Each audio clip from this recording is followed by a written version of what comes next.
How does the jam paradox affect consumer choices? Have you ever walked into a store and been overwhelmed by the sheer number of options available?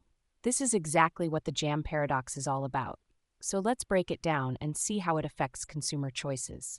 The jam paradox, also known as the paradox of choice, comes from a famous study conducted by psychologists Sheena Iyengar and Mark Lepper in 2000. They set up a jam display at an upscale supermarket, Draeger's Market, and manipulated the number of jam varieties available to customers.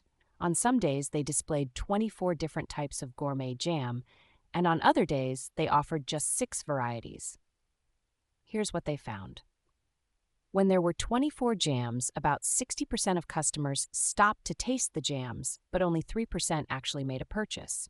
In contrast, when there were only 6 jams, fewer customers stopped to taste them, but a whopping 30% of those who did ended up buying some jam. So, what's going on here? The key is in how too many choices affect our decision-making process. When faced with too many options, consumers experience something called choice overload.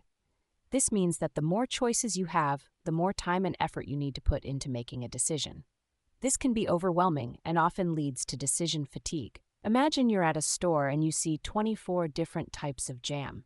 You might feel like you need to try each one to make the best choice, but this can be exhausting. As a result, many people just give up and don't make a purchase at all. On the other hand, when there are fewer options, like the 6 jam varieties, the decision is much easier.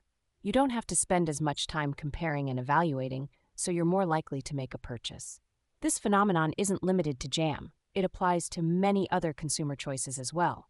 For example, it has been observed in contexts like chocolate, financial services, and even speed dating. The common thread is that too many choices can lead to less satisfaction and fewer purchases. New research has further refined these findings. It suggests that reducing choices can be particularly beneficial in certain situations.